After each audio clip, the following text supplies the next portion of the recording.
One of the most incredible adventure books I've ever read is called The Worst Journey in the World, which is by Apsey Cherry Gerard, who was on the Scott expedition to the South Pole. So it's about 100 years old, just over 100 years old now. And it was actually a winter expedition to go and find these emperor penguin eggs. And an unbelievable expedition where their sleeping bags were frozen so that every night it took them about 7 hours to get into their sleeping bags because they put their feet in, which would melt a bit of the sleeping bag, and then they'd try and wiggle their feet in a bit more. And by the time they'd got their full bodies into their sleeping bag, it was time to pack the sleeping bags up and get up and continue with the journey. Unbelievable human suffering and human endurance, and I just don't think anything else comes close in this day and age to the type of hardship that they would have had to put up on that sort of expedition. So yeah, The Worst Journey in the World is the most incredible adventure story I've ever read.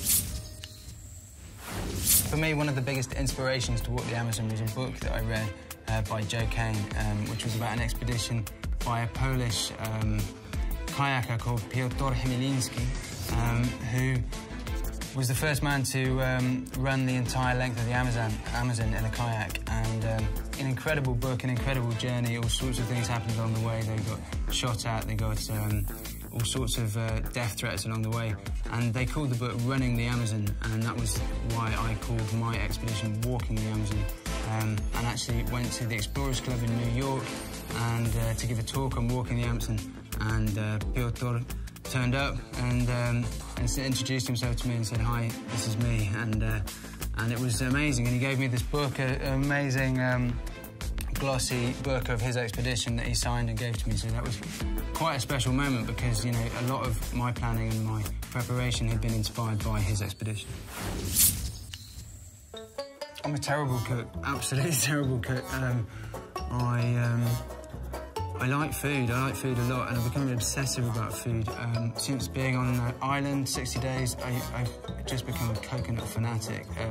I think if you focus on something so much and it becomes so meaningful in your life, and coconut, I was eating 2 coconuts a day on the island, and they were sustaining me, and they were so valuable to me that I can't now leave it out of my diet. I fry everything in coconut oil and have lumps of coconut in the cupboard and just feast on coconut.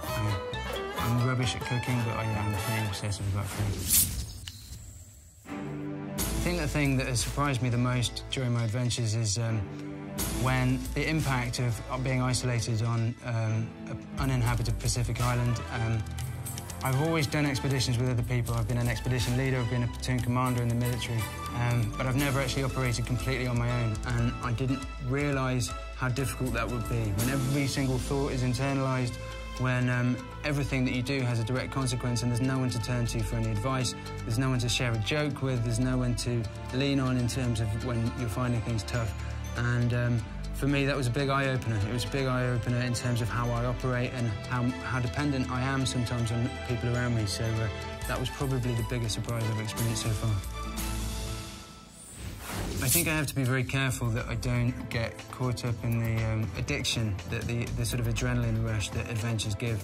I think there is a place where adventures could be used for avoidance, for escaping from the responsibilities of real life. And I think in moderation, adventure is a really healthy thing to have in your life. I don't advocate kids sitting in front of the computer all day long playing games. I think it's healthy to get outdoors, but I think it has to be done with a healthy perspective on what matters in life. And I think for me, the things that I consider that matter the most are your friends and your family, and looking after them and caring for them. So I think adventure is great, but the moment adventure becomes your sole purpose for life, then I think you've lost track of something. Więcej na temat survivalu i wypraw Eda znajdziesz na stronie discoverychannel.pl/survival.